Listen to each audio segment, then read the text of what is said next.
Olá, aqui é o Judeu Ateu. Aqui é o Iso. E eu sou o Estranho. E este é mais um Mangá ao Quadrado.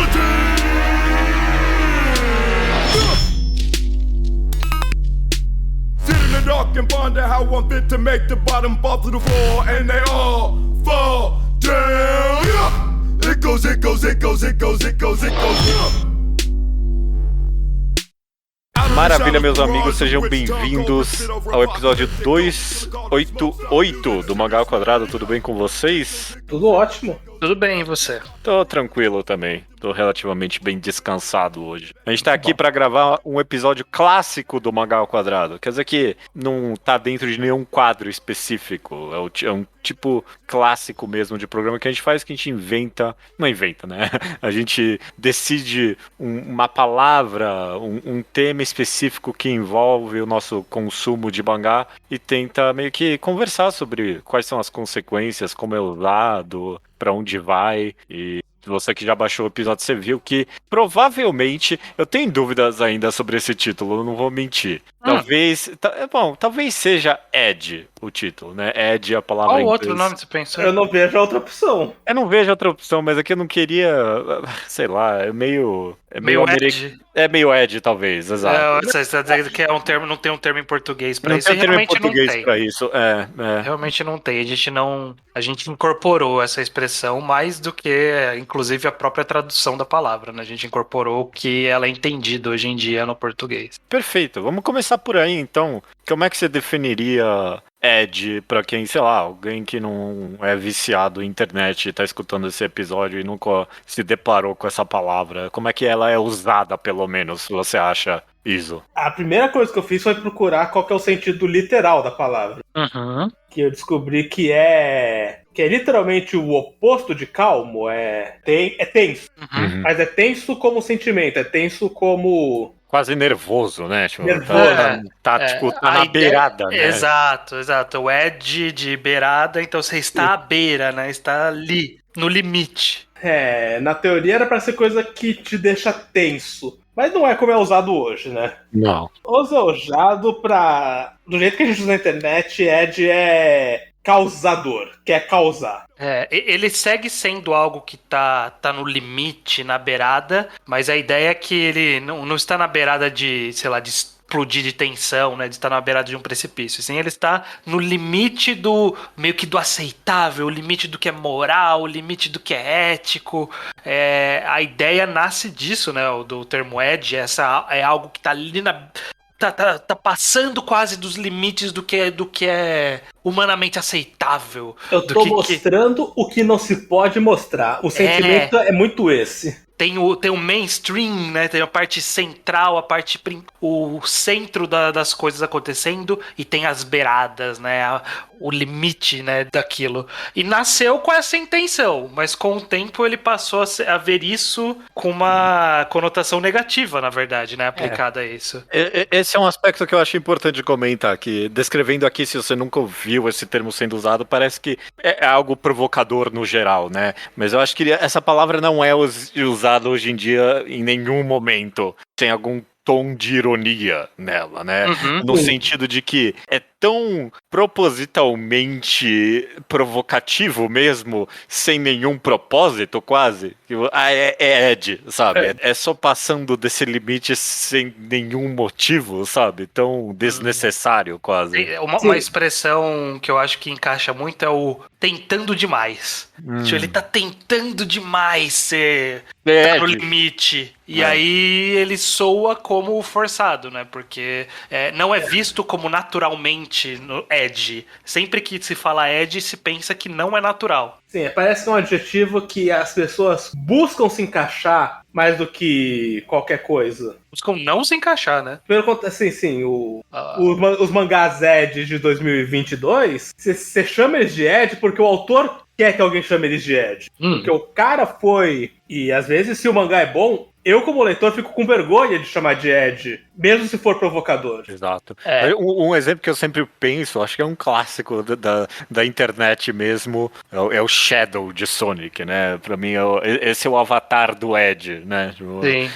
pegar esse personagem, sei lá, só meio bobalhão, e aí dá esse tom, ele é tão dramático e não sei o quê. E é tipo, é um ouriço, sabe? É um desenho aí. Tipo, que dramas tá dando pro Sonic? Não precisa disso. Eu vejo muita. Quando eu fui pesquisar pra ver o que diziam a internet afora, eu vi bastante. Às vezes a expressão vem como Dark and Edge, né? Em vez de só Edge. Mas eu notei que tem muita gente.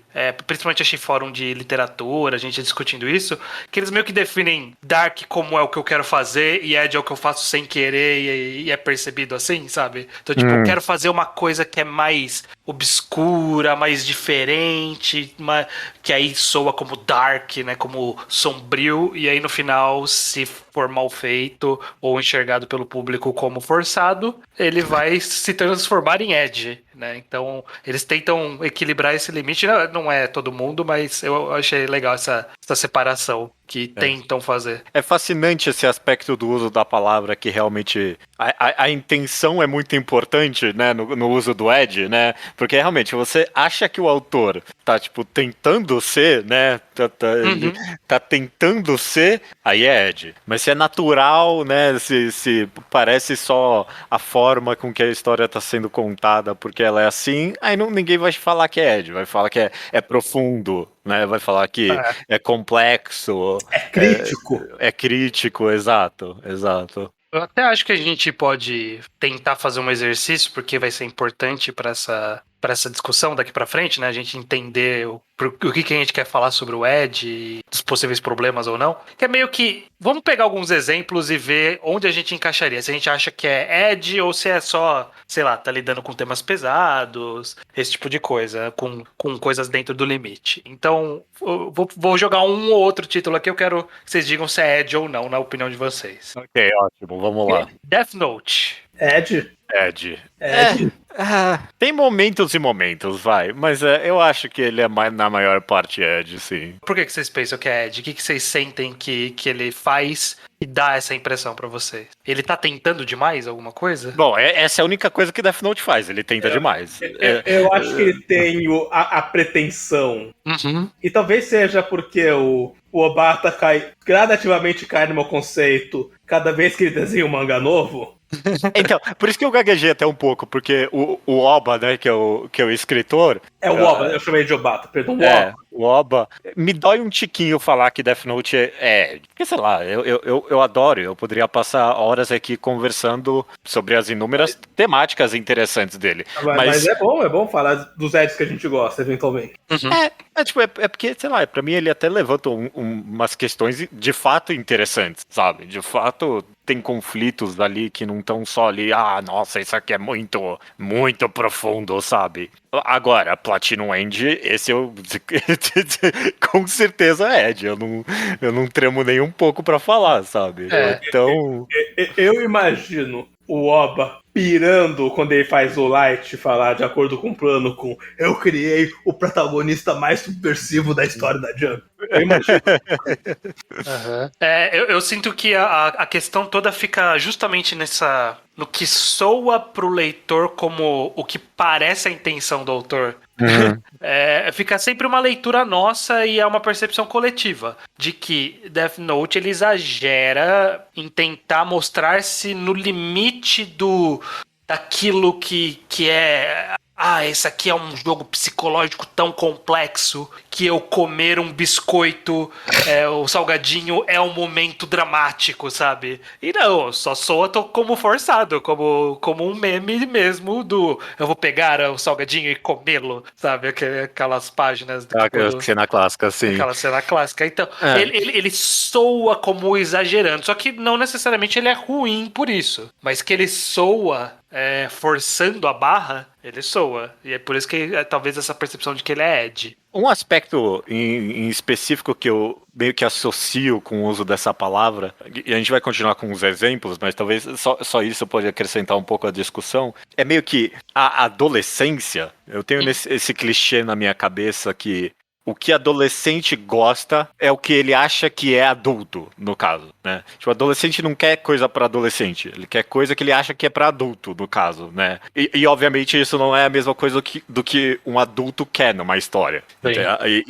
Pra mim, eu acho que o Ed tá bem nesse fio da navalha aí. Essa fase de transição.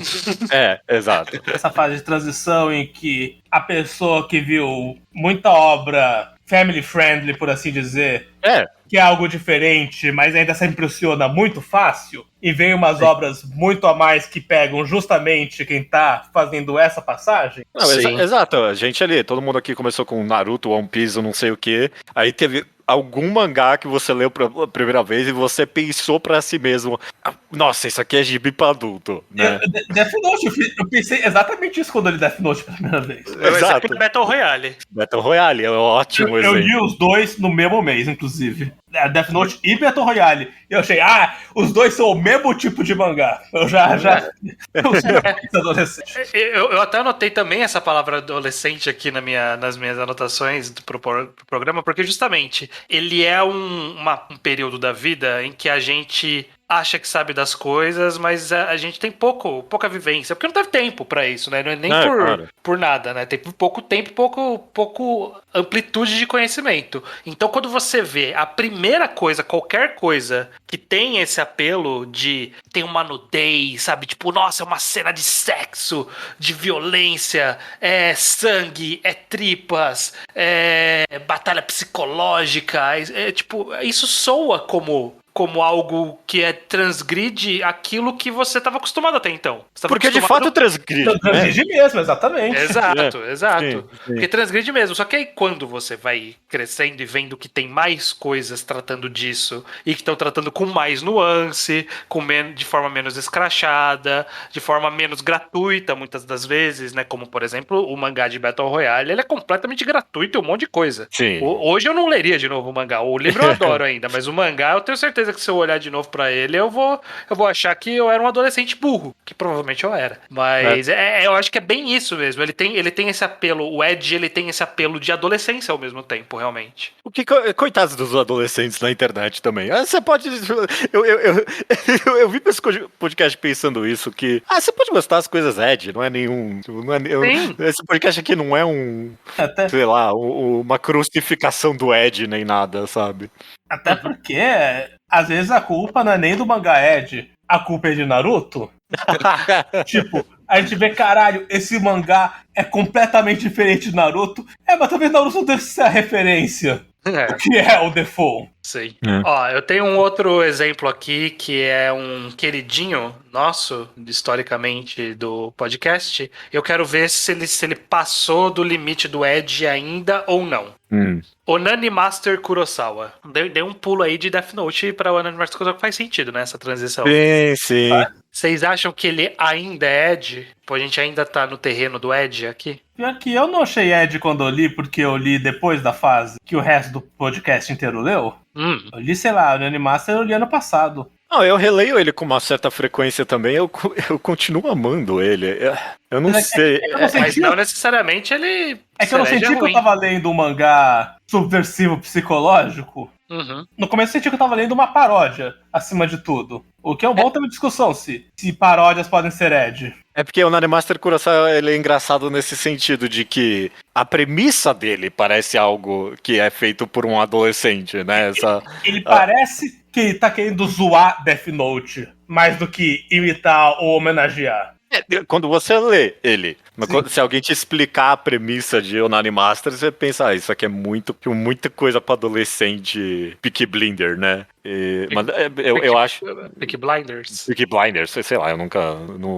só conheço pelo meme, eu nunca vi essa série.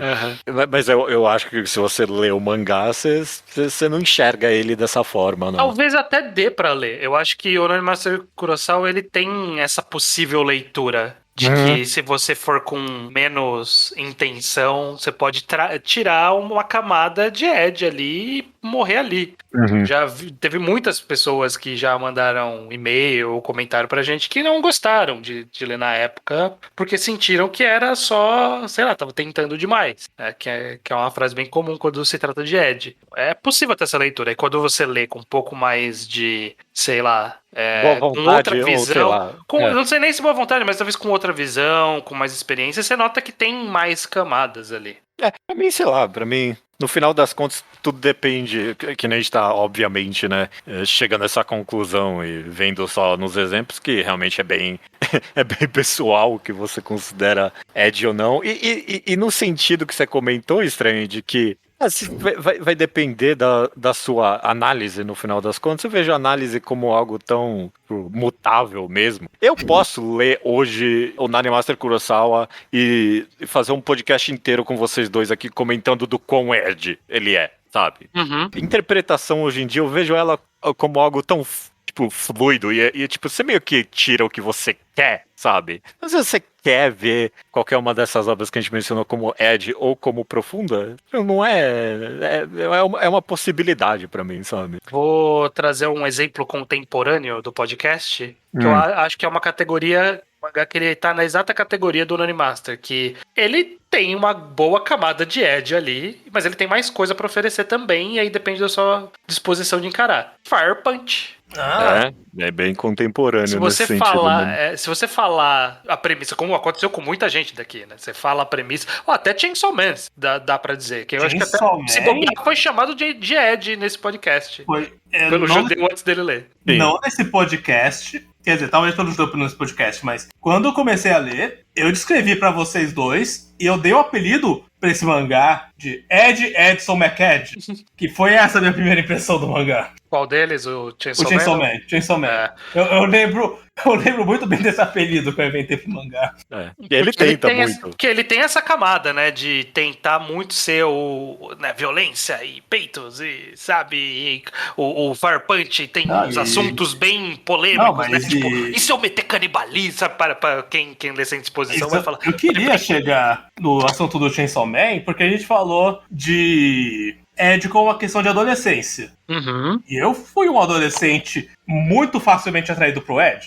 Tipo, desse aqui, qualquer coisinha, levemente peitos, violência e crítica social, esse combo triplo. Violência e sexo pra fazer crítica social. Eu já, caralho, isso aqui é a vida adulta completamente. Uhum. E Chainsaw Man, o tempo da leitura inteira ele tem uma vibe tão nostálgica, tão, caralho, é que nem ler mangá com 15 anos, que gostoso ler isso.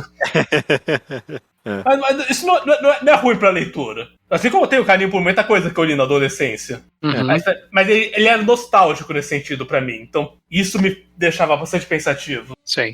Ao mesmo tempo que eu concordo que Chainsaw Man é Ed pra caralho, a gente veio aqui, gravou um podcast comentando bastante sobre várias das mensagens, algumas mais complexas, algumas menos, mas tipo, ele tem muita coisa pra falar em Chainsaw Man e dá pra você ler ele tranquilamente procurando por essa análise, sabe? Chainsaw Man, mais que metade dos mangás que o Estranho vai citar, me passa muita impressão de que Ed também é uma linguagem. Tipo, se você colocar a estética Ed e os diálogos Ed, você pode colocar qualquer mensagem ali dentro. Tem um senso estético que é isso, que é o cara motosserra cagando de rir, gritando peitos, numa página dupla dele serrando alguém ao meio. Você não consegue tirar o Ed dessa cena. É que eu sinto que o que aconteceu ao longo do tempo é que justamente a existência desses pontos de história que hoje a gente interpreta como Ed, eles foram utilizados muito ao longo de toda a história de mangás, de criação de mangás, de todas as mídias, né? Uhum. E se tornou meio que um tropo comum. Então, quando você vê algumas características, é muito fácil você identificar hoje em dia com rapidez quando algo tá caminhando para esse Ed, porque acabou virando meio que uma linguagem de fato, como o Izzo tá falando. Então, quando aparece um personagem taciturno com o passado misterioso, você sabe que personagem que ele tá criando ali. Você sabe que é o Sasuke, sabe? Tipo, você sabe que é o Guts. Você sabe, tipo, o personagem que é o sisudo com passado triste e tal. É um tropo clássico. Ele tem um conjunto de estereótipos, um conjunto de características que são um padrão. E isso, como qualquer outro tropo, ele é bom ou ruim na mão de escritores bons ou ruins. Quando ele vem só de graça, qualquer mangá tem um Sasuke e nem todo Sasuke é legal. O Sasuke é legal, por exemplo. O Vegeta é legal. Ele tá nessas mesmas categorias de personagens Ed e depende de como ele é trabalhado, né? Como o autor vai usar essa linguagem que a gente já reconhece, de ver um personagem e saber que ele é aquele personagem, de ver o Aki em Chainsaw Man e saber, esse é o Sasuke da história. O que ele vai fazer com ele? E fazer algo interessante, uma história que cativa, um arco de personagem de verdade, isso que vale mais a pena do que ele ser ou não Ed, né? Ele ser ou não Ed é só uma característica, como, sei lá, ser comilão é uma característica. Eu gosto dessa sua análise estranha, porque eu vim para esse podcast quase querendo meio que jogar no lixo o uso dessa palavra, porque parece para mim tão dizer nada, sabe? No final das contas. Mas se tem algum uso para ela, que acho que o que você tá falando é na ideia, tipo, do clichê mesmo do negócio, sabe? De ter uma versão a algo Ed, meio que já fizeram isso 1000 vezes, você não tá fazendo nada de novo. Um trope que pra mim é talvez o exemplo definitivo, é o uso completamente fútil de estupro. Então pra mim, Dan, melhor exemplo do mundo, sabe? O mangá tava indo ok ali no primeiro capítulo, aí no finalzinho, nas últimas páginas, ele enfiou um quase estupro meio bizarro ali, e todo mundo chamou esse mangá de Ed a partir de então, sabe? Todo mundo. Sim. Porque é tão gratuito, parece que a pessoa só tá escrevendo porque ela acha que ela tá, de fato, quebrando alguma barreira em algo que já foi feito 1 bilhão de vezes. A sociedade não tá pronta. Todo mundo já quebrou. Exato. A sociedade não tá pronta pra uma cena de estupro, e aí faz mais uma das milhares de cenas de estupro que existem. Exato. Sim. Então, nesse sentido, eu vejo algum valor ainda em descrever as coisas como Ed, nesse sentido que você está identificando esse sentimento específico, né, do clichê, ver algo que você já viu 1000 vezes, basicamente. Você tem mais algum exemplo aí que você quer trazer? Tem vários aqui. Ó, vocês acham que... Agora eu quero virar um pouco a balança e ver se a gente coloca nessas categorias ou não. Vocês acham que Pum Pum é Ed? Oi, assume Pum Pum, boa noite Pum Pum. Olha só, porque aí eu acho que Pum Pum é o provocador de verdade, assim. Então, não sei se a ideia dessa nova estranha é exatamente essa, é se perguntar de, e os mangás estão realmente provocando, explorando os limites? A gente chama de Ed ainda ou a gente quer inventar um novo nome? É isso que eu tô explorando. Porque talvez Pum Pum seja o Ed do termo original, Ed, e não do que a gente chama hoje de Ed, né? Porque ele provoca, né? Definitivamente ele vai além do que costuma se mergulhar em psique de personagem, de interação, de até alguns temas dentro da própria história. E realmente, ele chega nas bordas ele sai da discussão simples e vai para as discussões periféricas, as discussões que estão na borda do que a sociedade está esperando, do que é moral, do que não é moral, do que é esperado numa história ou não. Ele vai pra esse lugar. Mas ele chega a ser o que a gente chama pejorativamente de Ed? Eu acho que em vários momentos ele chega a ser pretencioso mesmo. E no final dos contos é diferente, sabe? Por exemplo, o Pegasus, tudo que envolve Pegasus em Pum Pum é pretencioso pra caralho. Depois que você entende ainda mais o que o autor queria fazer com aquilo, é um negócio de, olha só que genial que eu tô fazendo aqui. É muito pretencioso, sabe? Mas não é Ed. Porque, tipo, a pretensão dele não estava necessariamente em querer fazer algo muito, muito adulto e não sei o que acabou caindo na cara só como um clichê. A pretensiosidade dele estava, sei lá, em esconder demais o que ele queria fazer e talvez em ofuscar e achar que todo mundo ia entender o xadrez de 5 dimensões que ele estava jogando ali, sabe?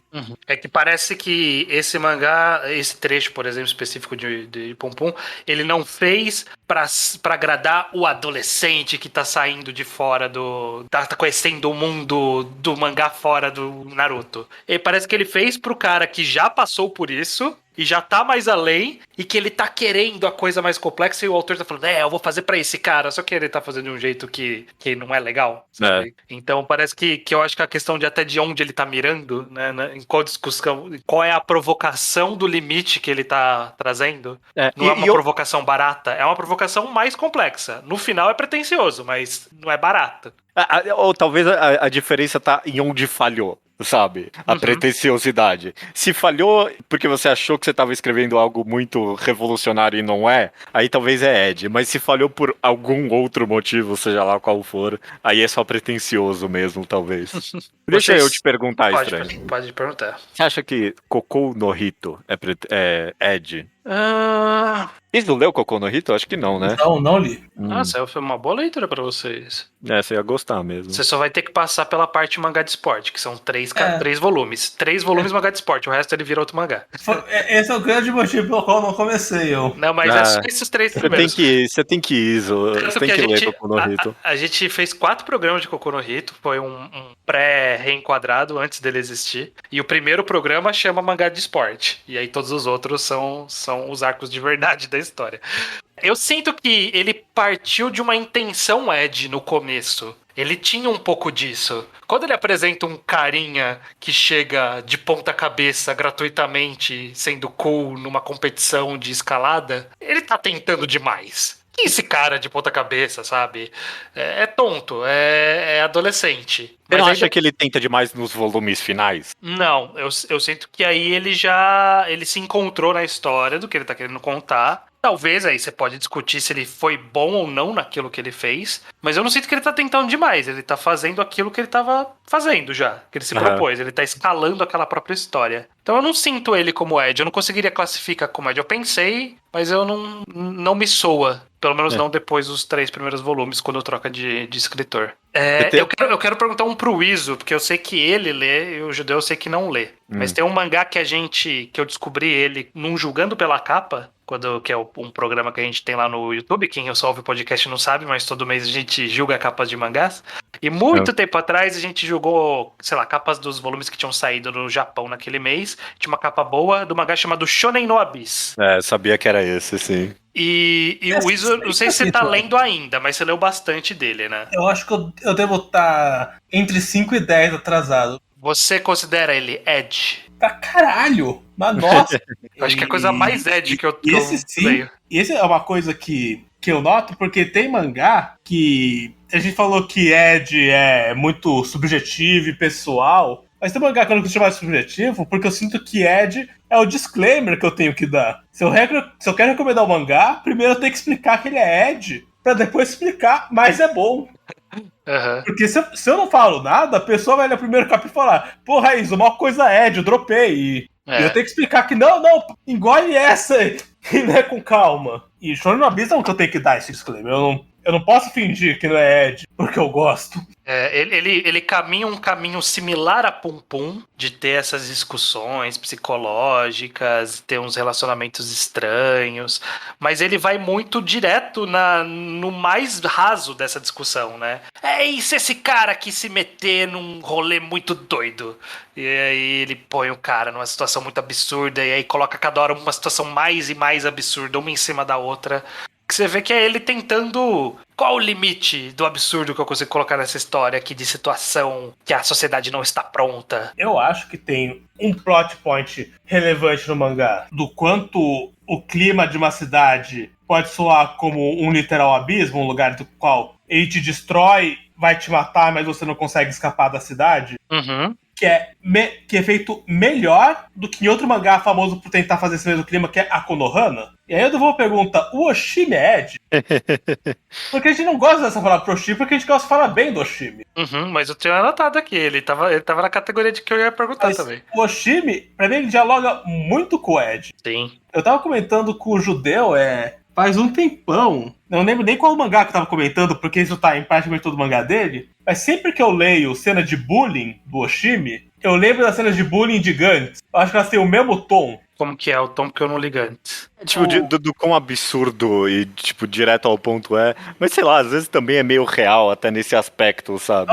Talvez seja exatamente assim que é bullying no Japão, mas... Sabe o que é? O meu sentimento é que eu não quero chamar o Oshimi de Ed. É isso, sabe? Não é nem que ele é ou não é. Eu não quero. Porque eu leio os mangás dele e eu converso com vocês sobre eles e a gente consegue cavar fundo, sabe? Encontrar mensagens complexas e profundas nas histórias dele, sabe? Nunca parece gratuito a maioria das coisas que ele faz ali pra mim. E sei lá, quando a gente comenta, sei lá, Happiness talvez tinha uns negócios ali, mas pra mim análise no geral, talvez eu tô me repetindo aqui, mas é que eu realmente acredito que é você querer ou não tirar alguma coisa das histórias que você lê no final do dia, sabe? Sim. Tipo, e sei lá, eu não tô dizendo isso contra quem lê, sei lá, a Konohana mesmo, por exemplo, e só, sei lá, o cara tentou tirar umas mensagens profundas e acabou saindo só Ed pra pessoa. Beleza, essa é a análise que a pessoa escolheu fazer da obra. Mas eu acredito muito que eu leio os mangás do Oshimi e eu escolho interpretar eles, talvez até com mais profundos do que o autor teve de intenção. Konohana é bom porque a Konohana tem o típico protagonista Ed. Inclusive como um comentário, né? Tipo, do próprio mangá. Sim. Tipo, em Akunohana é isso, tipo, ele é o adolescente que leva o Flowers of Evil pra escola e eventualmente o mangá comenta que esse garoto, ele nem sabe, ele não entendia nada do que ele tava lendo, sabe? Tipo, é tão idiota o que ele tava fazendo, é tão Ed, né? Tipo, esse é o comentário do próprio mangá, inclusive, né? Sim. Então, no momento que eu escolho fazer essa interpretação da obra, ela deixa de ser Ed pra mim, porque tipo, ela tá comentando meio que desse aspecto do protagonista pra mim.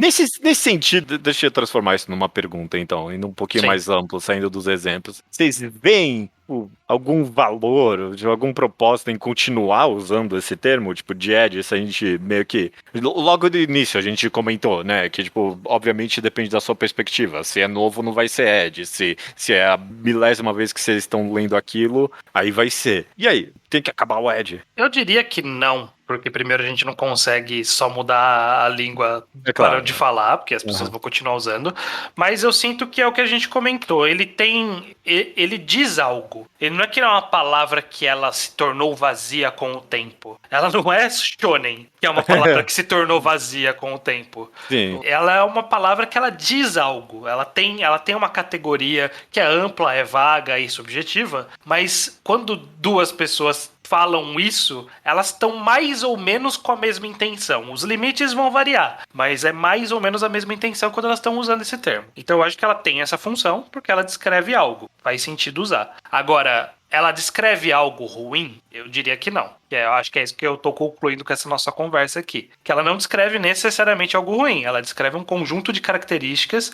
que podem ser lidas como ruim pela repetição constante que a gente teve na história das mídias ou pela nossa evolução de conhecimento e saber que aquilo, sei lá, é barato ou algo do tipo. Mas não necessariamente ruim. Eu vim pra esse podcast com o objetivo de fazer as pazes com o Ed. Que foi uma coisa que fez muita parte da minha adolescência. Conforme eu fui crescendo, eu fui virando as costas pro Ed. Mas ano passado, eu li um dos mangás mais Ed da minha vida inteira, que chama Butoon. Esse é o subjetivo. Qualquer um lê e pensa, caralho, Ed. O rótulo foi feito pra ser jogado nesse mangá. E eu adorei Butoon. E eu comecei a realmente pensar em, nossa, por que eu rompi completamente com o Ed? Eu sinto que ele é... essa experiência que você teve, eu tive um pouquinho com, sei lá, o Battle Shonen bobão, ou que só é cool, sabe? Sim. Tipo, pose de personagem fazendo pose, essas coisas. Pouco tempo eu voltei a entrar no mundo do Kamen Rider, que é basicamente só isso, só pose e roupa legal. E é uma coisa que, tipo, a gente enxerga como tonto ou ultrapassado, às vezes, até, né? Que, tipo, eu já passei desse período, porque eu já vi muito. E ele é feito pra um outro público. Mas você pode tirar coisa legal dali, se for feito com qualidade. E eu concordo com isso, que você tem que fazer paz com o termo. O que você acha, Judeu? Acho fascinante, inclusive, o exemplo do Iso de Bitum, porque eu lembro de você comentando sobre Bitum, Iso, e pra mim você, na sua leitura de Bitum, pra mim você evocou esse sentimento que eu tô tentando passar aqui de querer tirar algo da obra, de querer ir além. Tipo, você não saiu de Bitum falando que ele é meio que anti-imperialista, tipo, uns negócios assim? Ele é, e eu posso falar isso com propriedade, justamente porque ele é feito sem nuance nenhuma. Ele é feito que o Ed raiz, ele não tem nuance. A crítica social dele, a gente coloca entre 1000 aspas, porque é uma frase direto no balão na boca do personagem. Uhum. E a frase na boca do balão do Bitum é: os revolucionários comunistas vão salvar a gente do capitalismo americano? Eu não sou por espaço pra nuance. Tem uns mangás antigos que faz tempo que eu não leio, que eu fico pensando se eu veria com esse exato olhar que o Iso teve com o Biton agora. É tipo Akumetsu, que é um mangá que eu li faz muitos anos mesmo. E ele completamente é o cara que mata político. Caralho, é isso mesmo que tem que fazer. E eu fico pensando, talvez tenha alguma coisa ali na história. Eu lembro só desse absurdo, mas provavelmente ele talvez tenha algo a dizer, não sei. Eu tava pensando em Akumetsu também, estranho. Sabe por quê? Porque Akumetsu, eu tenho certeza que eu posso ler ele hoje. E se eu quiser, eu saio com o pensamento que ele é só Ed, que ele é só apolítico, sabe? Ele não tá comentando nada. É só, tipo... É só comentário de vô de Facebook de... todo político, não tem salvação, sabe? Uhum. Mas eu tenho certeza que eu posso ler ele também e, tipo, escrever um textão enorme de por que Akumetsu é marxista. Eu tenho certeza. E eu acho isso, que tipo, a sua virada de costas pro Ed é no sentido de que talvez se ele tá tentando demais, não vale a pena ler, sabe? Tipo, ele não tem nada pra falar. E tipo, Bitum, no final das contas, tinha coisa pra falar, né? Eu acho também que parte de mim só... Sabe esses memes do Galaxy Brain? Uhum. Em que o Small Brain e o Galaxy Brain têm a exata mesma frase? Sim. Eu acho que eu tô um pouco nesse estágio, especialmente nessas críticas social poderosas, que chegam pra ti, sutileza é importante, nuance é importante, tudo é importante. Aí o mundo começa a ficar tão louco que eu sinto que não é importante você ver pau no cu e colocar o nome de alguém. O importante é ir direto ao ponto. É parar de brincar de ser profundo. Não, só xinga, só demonstra raiva, cara. Escreve com ódio. E mangá muito escrito com muito ódio, às vezes, dialoga muito com Ed. Sim. Eu penso especificamente no exemplo de Game Pass Descalços, que a gente acabou de fazer um programa comprido, analisando ele inteiro, né? E ele é um desses, né? De que ele não tem nuance nenhuma, né? Não, tipo, nenhuma. Não, o imperador japonês. Pau no cu do imperador, sabe? Sim, eu sinto falta disso hoje em dia. E eu acho um pouco disso no Ed. Sim. Um adolescente revoltado falando: o governo explora a gente, pau no cu de todo mundo. Isso tinha que ter mais escrito em mangá. Não estamos na época da sutileza. Eu sinto que eu fiz um pouco essa transição e isso me reaproximou. É um mini segue, mas eu penso que aconteceu algo similar pro negativo recentemente com Fire Force, quando teve o arco da menina do fanservice. Que a gente ficou esperando o autor mandar é isso aí, é fanservice mesmo, foda-se. E aí ele quis dar uma justificativa e soou como idiota. Era mais... Se ele tivesse só mandado falar, eu gosto disso mesmo e boa, teria sido mais honesto. Teria. Isso é interessante no final das contas, porque é isso, o Fire Force, quando ele foi direto ao ponto, porque ele foi direto ao ponto, tipo, literalmente só faltou falar maldita cultura do politicamente correto, só faltou isso, e no final das contas, não importava se era com nuance, não importava se era complexo ou não, a única coisa que importava é se era inteligente o que ele tinha pra falar, sabe? Se era interessante ou não. E no final das contas, não era, sabe? E tipo, ele poderia ter feito isso com mais nuance, mas eu ia achar idiota mesmo assim, sabe? Porque, tipo, o que ele tinha pra falar pra começo de conversa não era algo que acrescenta, sabe? Eu sinto que é o que a gente tava falando sobre. Eu acho que a palavra-chave aqui seria, tipo, meio que honestidade. No final, parece que ele procurou desculpas pra justificar algo que ele não foi honesto com a gente, que era só falar que ele gostava de ver peito e bunda. E eu sinto que quando o Akumetsu fala, acho que tem que matar político mesmo, sei lá, quando alguém faz esse caso, fala assim, imperador, pau no cu, foda-se. Tipo, ele tá sendo muito honesto. E é válido isso, é válido você ser honesto e direto ao ponto. Tipo, caralho, né, que bosta, né, isso. E aí pode soar como Ed, porque ele tá sendo direto ao ponto sem nenhuma nuance, como o Iso comentou, mas é honesto, né, então venha a honestidade e a honestidade vai ser bem-vinda, se a gente estiver disposto. Tipo, ao mesmo tempo que muita gente jamais chamaria essa parte de Fire Punch, que ele comenta sobre o uso de Edge e a cultura do cancelamento e não sei o que. Fire Force. Fire Force, desculpa. Tá. Muita gente não chamaria essa parte de Fire Force de Edge, porque elas concordam com a mensagem, sabe? Tipo, elas teriam o mesmo sentimento que o Iso teve com o Bitum, né? Tipo, finalmente alguém tá falando o que é preciso, né? Uhum.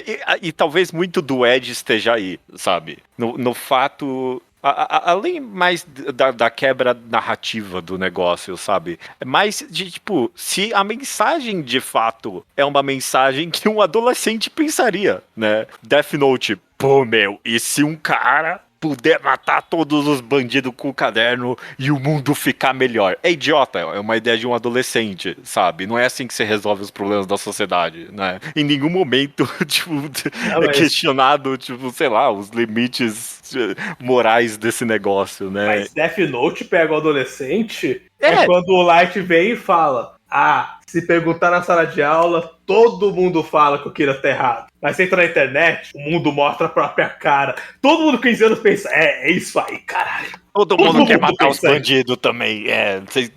Quem fala que não quer, tá mentindo. Tipo, é burra, é uma mensagem burra, não é inteligente pra mim. Então, eu acho que até mais do que muitas vezes. É claro, a narrativa tem o seu ponto aqui, né? A gente comentou do estupro ali, né? A pessoa não tá querendo falar nada com aquilo. Ela só põe porque ela acha muito quebrando a barreira. Mas eu acho que tem bastante na mensagem de fato que a história tá comunicando. Se é uma mensagem que o adolescente pensaria, que nem a Kumetsu, tem que matar todos os políticos. É tipo, ok, é meio. Tipo, é a ideia de um adolescente de moralidade, sabe? Bem. Acho que a gente tá, pelo menos nós três aqui nessa conversa, estamos bem resolvidos. Bem de pazes com o termo Ed. Eu tô mesmo. Como não necessariamente algo negativo, né? Agora a questão é se o mundo tá assim também, né? Se o judeu tá mesmo, eu quero testar agora. Judeu, Dororedor é Ed? Não é. Não é. Qual é? Vai. Não é Ed. Não é. Você tá me provocando aqui. Eu não vou falar Claro que eu tô te provocando. Eu não vou falar que Dororedor é Ed. Que isso? Olha o humor dele. Começa aí. Se é engraçado, não é Ed. Se é engraçado, não é Ed. Ele tem nuance. Ele tem muita nuance. Ela tem muita nuance. Eu concordo. Ele só tem o clima dark, né, do mundo, mas... Sei lá, nem é tratado sério. Nada é tratado sério. A galera morre e todo mundo... caraca, o cara morreu, meu. Que doideira. O Ed jamais faria isso. O Ed capitalizaria em cima dessa morte. Tem um que a ser comentado nisso, inclusive, de que é engraçado no Ed, porque... porque é isso, né? Tipo, o adolescente não vê o humor como uma característica do adulto, né? Não, mais que isso. O adolescente, ele vê o humor como a antítese do dar. Ele não faz ainda bem esse casamento, essa dualidade do caralho, isso é pesado e reflexivo e eu caguei de rir. Sim. Então Dadadan não é Ed, inclusive, porque Dadadan o humor é top. Eu gosto do humor também disso. Eu sinto que tem, de fato, esses detalhezinhos que tornam... E eu acho que também ele não é nem necessariamente do humor, né? Mas eu acho que é como a história encara isso também. Porque às vezes ela encara como... O Iso comentou do Nani Masakursal, como uma paródia, né? Tipo, ele tá fazendo isso porque ele sabe que isso é isso e ele tá fazendo Porque tem um meta-comentário aí. Eu penso, por exemplo, em Blue Lock. E todos os personagens são a epítome do que seria um personagem Edge num mangá de esporte. E aí o autor resolveu fazer um mangá só disso. Só desse personagem. Só desse personagem. Só tem esse tipo de personagem no mangá inteiro. 20 Bakugou. Ele tá 20 fazendo... Bakugou, perfeito. 20 Bakugou, exatamente. É isso mesmo. Ele tá literalmente fazendo isso. E ele reconhece esse clichê. E funciona por conta disso, né? Ele entende o que ele tá fazendo. Ele não tá só fazendo porque ele achou que ia ser cool ter 20 Bakugou. Ele fez porque, pô, e se fossem 20 Bakugou? E o Light treinando os Bakugos? Sabe? Como seria essa história? Ele fez. E tá sabendo levar. South Park Edge, isso. Mas é no mau sentido. É que aí a gente vai entrar no Edge americano, né? O Edge americano... É porque ele é Edge bem no sentido de vez em nunca você não discorda da mensagem que ele tá falando, né? Tipo, bem raro, bem raro. Eu acho que, pela minha memória, é 50-50. Tem muito episódio que eu não revisitei, mas pra mim é sempre jogar uma moeda, assim. Ou ele tem algum comentário relativamente interessante sobre, tipo, tabus sociais, né? Tipo, conceitos bem calcificados na sociedade, ou ele tá sendo ANCAP libertário, borderline fascista, né? Uhum. Mas ele tem muita energia do eu fiz a piada que as pessoas não querem que eu faça. Ele tem sempre essa energia. É os nossos humoristas brasileiros, né? Eu fiz essa piada que ninguém nunca fez essa piada. Sim, ninguém fez porque é uma bosta essa piada. Mas você realmente está no limite, mas é uma bosta. O South Park é isso quase na essência dele, né? Tipo, porque ele pra começo de conversa, esses bonequinhos aqui, mas eles são violentos também. Eles falam palavrão. Eu lembro como é que era o nome? Não era Happy Tree Friends? Happy Tree Friends. Happy Tree Friends era Edge. Tipo, toda essa era, na verdade, né? Começo dos anos 2000 da internet, ela era só isso. O Assustador era um dos sites mais acessados do Brasil. Eu acho de pessoa morta, era isso, era o site disso, de assombração. Eu acho que o contraste entre eu colocar uma estética bonitinha e subestimável com conteúdo pesado é de sua essência, porque o motivo desse contraste é causar o choque. Uhum. É fazer você pensar, eu vou ver o coelhinho, caralho, ver a tripa do coelhinho.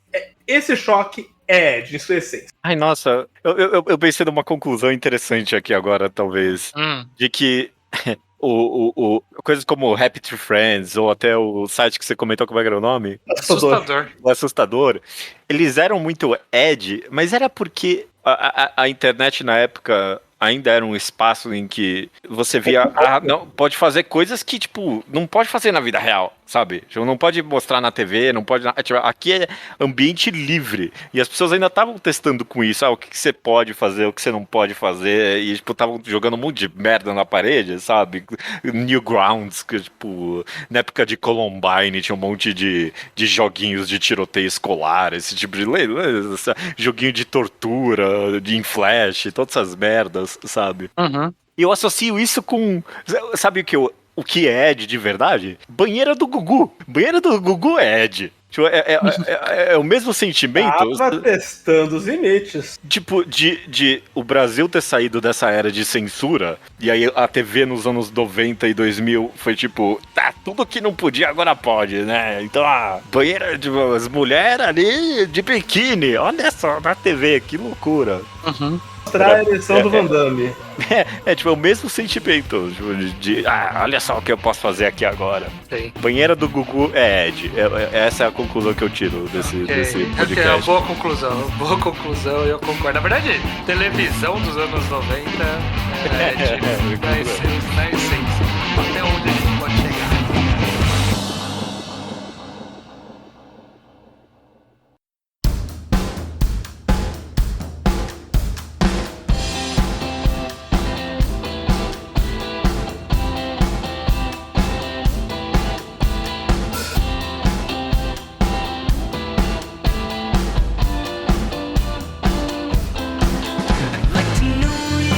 Leitura de e-mails estranho do Mangá Quadrado de número 287 Sunny. Muito bom. Os e-mails chegam no contato@alquadrado.do e também comentários no blog alquadrado.do. Antes de mais nada, a gente tem uns avisos aqui, começando com Enquadrado, próximo mangá que a gente vai analisar um mangá com spoilers, a gente vai fazer especificamente do arco da prisão de A Lâmina do Imortal, correto? Exato, Blade of the Immortal, ou Blade A Lâmina do Imortal, ou Mugen no alguma coisa. Foda-se. Então leiam, eu não tenho certeza dos volumes, a gente podia depois levantar quais são os volumes certinho, mas já saiu no Brasil há muito tempo e quem leu sabe qual que é. Perfeito. E também vamos ter nos Enquadrados, a gente avisou da outra vez, que vai rolar uma mini maratona ali de mangás de um volume. A gente ainda não anunciou quais, vamos esperar chegar mais próximo da data. Talvez nem anuncia, cada um que seja uma surpresa, porque é um volume, né? Cada um pode só ler, Mas fiquem aí de olho, tem vários volumes aí que tá na nossa mira e que vocês já sabem que tá na nossa mira. E manda sugestões também, não tem nada muito... não tá fechado ainda 100%. E lembrando que programa que vem, semana que vem, é o Quadrinho ao Quadrado, nosso programa sobre quadrinhos nacionais, e falaremos sobre Confinada, que é um quadrinho que saiu pelo Instagram, então tem disponível para leitura, tem link no post do último Quadrinho ao Quadrado, vocês podem olhar lá e ler online de graça para ouvir o próximo programa. Então, pro Slowpoke Report, nossa sessão aqui que a gente comenta as coisas que não tem necessariamente a ver com o episódio, Gugu Liberal sempre dá um update pra gente ali, né, do que ele tá lendo. E ele leu Dororedoro, ele falou que ele gostou, mas ele amou, pelo jeito, o Kanata no Astra. Esses dois mangás, obviamente, a gente fez programas já sobre eles. E Kanata no Astra ele acha que é até melhor que Sketch Dance. Acho que não tem como opinar. Não tem como opinar também. Quem é muito fã de Sketch Dance do Ao Quadrado é o Luke. Eu acho que ele não corrobora com isso, não. Acho que ele não vai concordar. O Rafael HQ, ele leu Fire Punch e diz: chegou num ponto que eu não sabia se o autor queria realmente dizer algo ou se só estava brincando de fazer um plot twist absurdo a cada capítulo.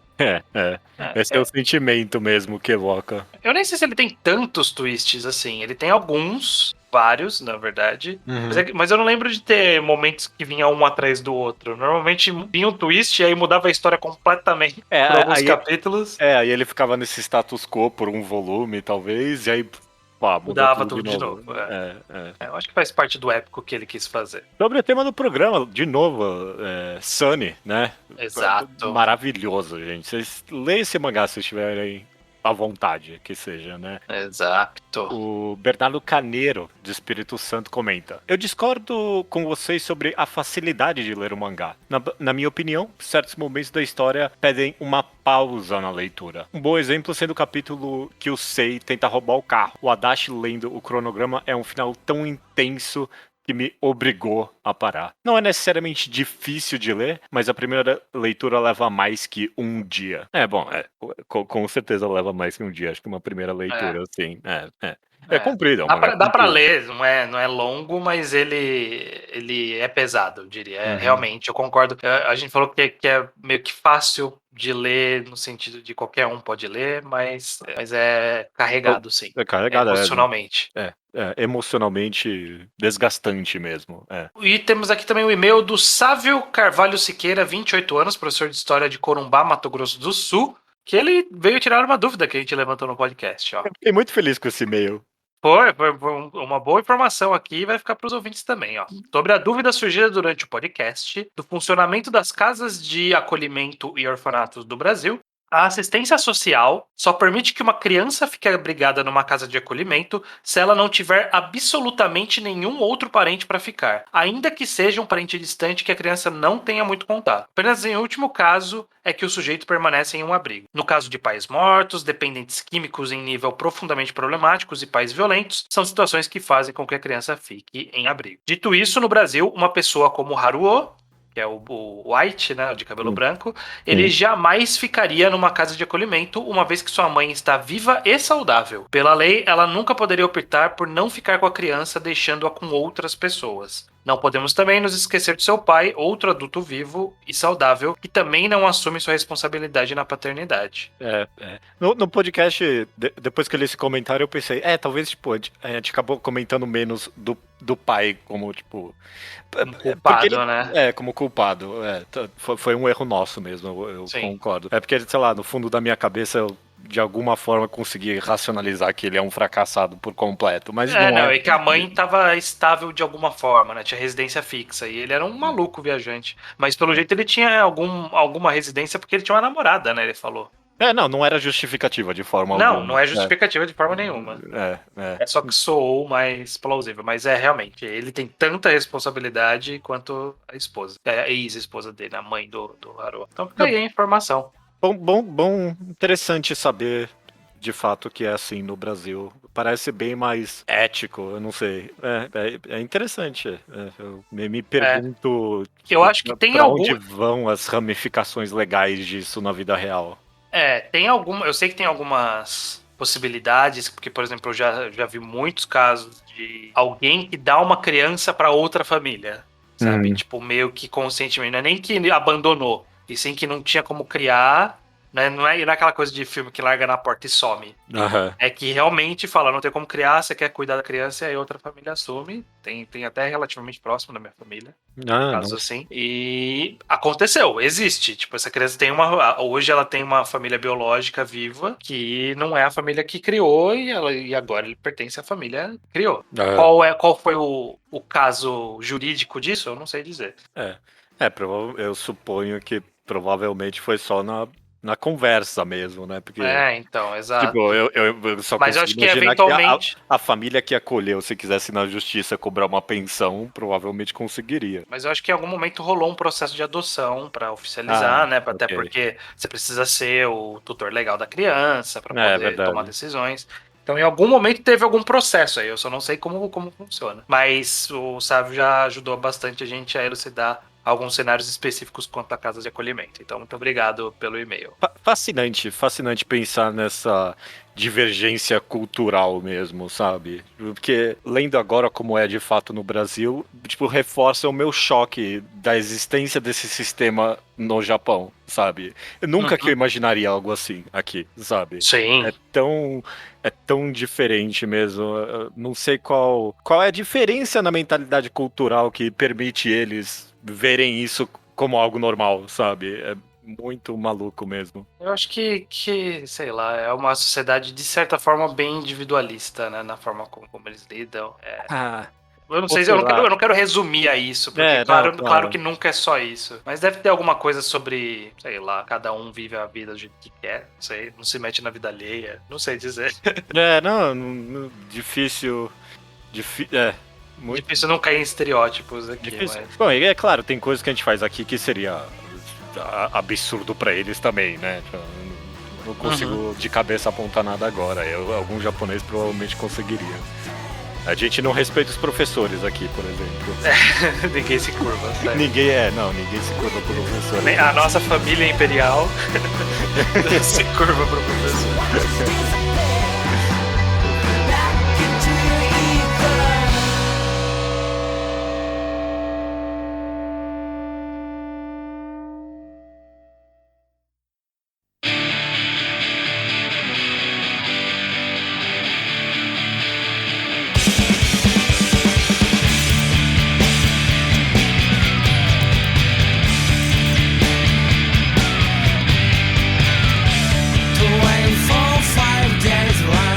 Recomendação da semana é minha, Judeu.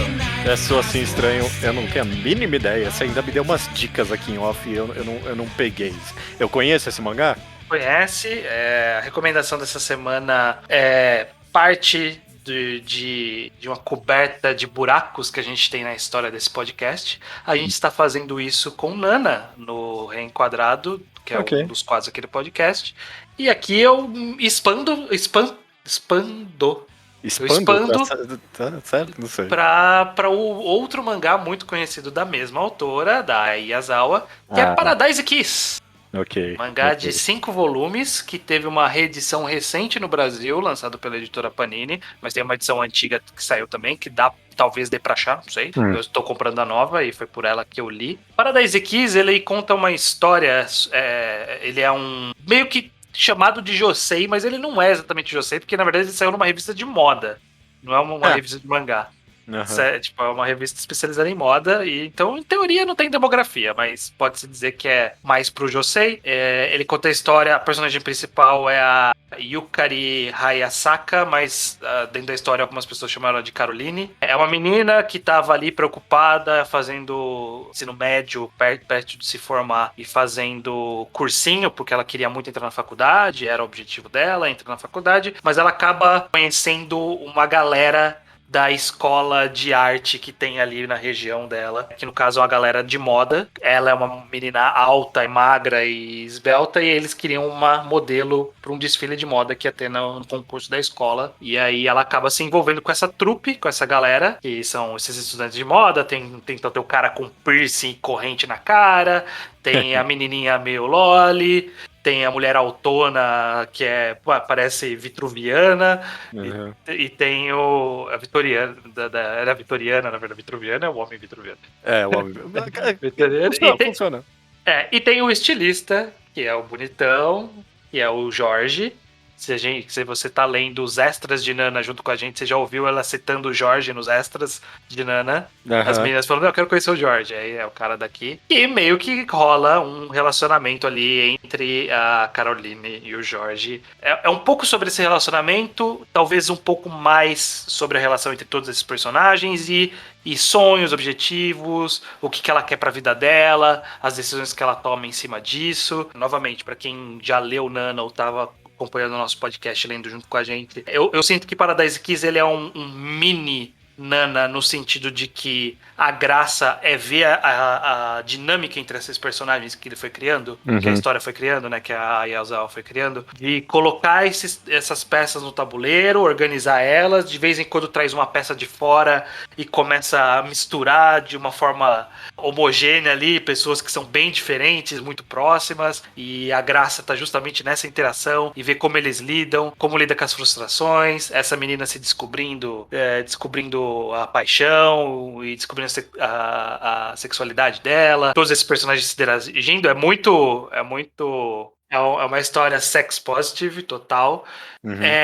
Tem um porém que é uma leitura minha. Ainda faltou ler o último volume só, que vai sair esse mês aqui no Brasil, pela Panini, e eu não li ainda. Mas eu li esses outros 4 volumes, tô esperando o último, e eu já manifestei essa pergunta no Twitter e pessoas que leram concordaram. Que eu falei, eu estou lendo esse mangá e estou odiando esse par romântico dessa menina, eu quero muito que acabe esse romance. E aí todo mundo falando, você tá lendo correto. Que o cara ele é meio boy lixo em alguns aspectos. Eu quero ver o que a autora vai concluir dessa história, porque tá muito interessante, porque ela tá um rolê meio morde-a-sopra com esse relacionamento, que tipo, ela gosta do cara, mas o cara faz umas merda, porque é muito merda, mas ele é legal, muito legal, e fica nessa dicotomia de, e aí, o que eu tenho que achar desse cara? Eu tô achando ele um bosta, mas eu não sei o que o mangá vai concluir, e eu vi que outros fãs também acham esse cara um escroto, mas é um escroto no sentido interessante pra história, né, você lê interessado em saber o que vai acontecer e como vai se desenvolver. A sua descrição são os mesmos sentimentos que eu tenho evocados quando eu leio Nana, né? Exato, é mais ou menos a mesma dinâmica. Eu sinto que o Paradise Kiss ele é meio que a dinâmica da história é um mini Nana, assim. A forma como a Ayazawa lida com diálogos, com os relacionamentos e até com as próprias temáticas é muito próximo ali de clima. Mas é uma história por si só, tem também suas características próprias, o rolê da moda é interessante, e eu acho que tem cara de que vai terminar legal, porque todo mundo falou que termina bem, eu tô confiando que vai ser um bom final. Okay. Mas mesmo que não for um bom final, foi uma boa história em 4 volumes, são só 5 no total, então né, facinho de ler. Facinho de ler. Definitivamente é um buraco nas recomendações, é um clássico, né? Paradise Kiss é recomendadíssimo por quem lê. Exatamente. Curiosamente, não é o primeiro mangá da Ayazawa recomendado aqui. A Mayuki, quando ela participou aqui de um programa lá atrás, que eu nem lembro qual foi, ela recomendou Kagen no Tsuki, que a gente ainda não leu. Ah, nossa, uau. Não passou ainda no nosso... Tô revisitando. No Revisitando, então quando tá chegando lá, eu acho, quando a gente tá fazendo Revisitando, acho que tá chegando lá, e aí a gente vai ter que ler e opinar também. Mas definitivamente Paradise Kiss é mais conhecido, já foi publicado em outros países, como aqui, então acho que vale a pena jogar esse holofote pra ele também. É um clássico que você aprova como... Ah, lê isso, vai, é bom mesmo. Aprova, é bom sim. Podem ler tranquilamente. E a edição da Panini tá um pouquinho cara, mas tá muito bonita essa nova edição. Perfeito. A gente julgou as capas no Jogando Pela Capa e a gente sabe... Foi variadas as opiniões sobre as capas. Algumas a gente gostou mais, outras menos. Mas normalmente a gente gostou e tipo, o que aconteceu aqui mais pra frente, a gente, ok, né? Capas. Acontece com tudo lá no programa. Perfeito. É isso. Recomendação da semana qual é mesmo, Estranho? Paradise Kiss. Perfeito. Paraquis, muita gente abrevia pra Paraquis. Dentro da própria história eles abreviam, porque é o nome da grife de roupas desses estudantes aí que eles querem criar. Só falta dizer até semana que vem, então. Até semana que vem.